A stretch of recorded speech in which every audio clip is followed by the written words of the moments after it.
Ես էլ առիթից օգտվելով ուզում եմ 728,000 մեր պետականամետ անկաշար քաղաքացիներին եւս մեկ անգամ շնորհակալություն հայտնել եւ առանձնահատուկ շնորհակալություն եմ ուզում հայտնել շիրակցիներին եւ իմ համաքաղաքացիներ գյումրեցիներին։ Իսկապես գյումրեցիները փաստեցին, որ մերժում են վարդանիկներին ու մարտունիկներին, մերժում են քրյա օլիգարխիան եւ տեր կանգնեցին խաղաղությանը հունիսի 7-ին ճիշտ ընտրություն կատարելով եւ իրենց ձայնը վստահելով մեզ։ Պարոն վարչապետ, դուք մինչ ընտրություններն էլ կարևորել էիք Գյումրիում նոր թիմ արտահերթ ընտրություններ անցկացնելը եւ ընտրություններից հետո եւս կառավարության նիստում եւ ճեպազրույցներում խոսել եք այդ մասին։ Ուզում եմ ձեզ փոխանցել, որ գյումրեցիները կիսում են ձեր կարծիքը եւ այո, իրենք եւս կարծում են, որ թիմ ընտրություններ անցկացնել Գյումրիում անհրաժեշտություն է դա եւ մի խումբ գյումրեցիների անունից ես ուզում եմ հարց հնչեցնել։ Կան հավանական ժամկետներ, պարոն վարչապետ, որ Գյումրիում կանցկացվեն թիմ ընտրություններ, բնականաբար այդտեղ իրավական հարցեր կան եւ այլն եւ այլն։ Եթե կան, կխնդրեմ տեղեկացնեք։ Հարցին կպատասխանի Հայաստանի Հանրապետության վարչապետ Նիկոլ Փաշինյանը, խնդրեմ մեծարգո պարոն վարչապետ, համեցեք։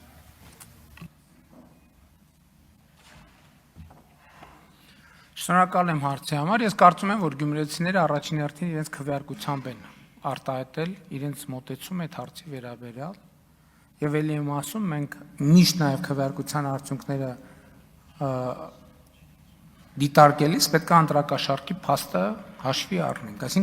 այսինքն նույնիսկ առանց դրա գյումրեցիների մեծամասնությունը այդ օրակարգին ասել է այո եւ մեր քաղաքական հանձնառությունն է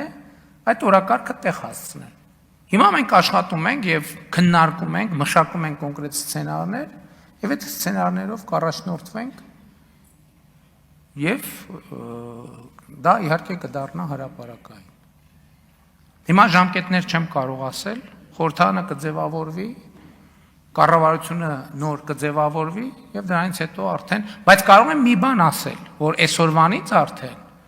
մենք ինչ որ գյումրեցիներին խոստացել ենք, ես տարածքային կառավարման եւ ենթակառուցվածքների նախարարին հանձնարարել եմ, հենց մեր Գյումրի այցելության հաջորդ օրը ըստ էության։ Հիմա ճիշտ է այն կտորներում ենք աշխատում, որտեղ միջպետական ճանապարհի կամ հանրապետական ճանապարհի նշանակություններ ունեն, նաեւ քաղաքային փողոցներ։ Այսինքն մենք այսօր Գյումրիում աշխատանքներ անկախ ամեն ինչից, ես ասել եմ Գյումրիի վիճակի հետ կապված, ես անձնական պատասխանատվություն եմ ստանձնում,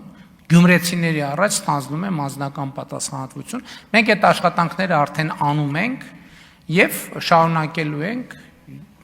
մյուս հարցերը լրացուցիչ կպարզաբանենք։ Շնորհակալություն, եւս մեկ անգամ հիշեցնենք, որ հունիսի 7-ին Գյումրիում քաղաքացիական պայմանագիր կուսակցությունը ստացել է 50 եւ ավել տոկոս մեր քաղաքացիների ձայները, ինչի համար եւս մեկ անգամ շնորհակալություն եմ հայտնում գիտակից գյումրեցիներին եւ ուզում եմ հիշեցնել մեր շատ սիրելի համաքաղաքացիներին, որ այն աշխատանքները, որոնք այսօր հայրաքաղաքում կատարվում են բացառապես կառավարության ուղիղ միջամտությամբ։ Շնորհակալ եմ։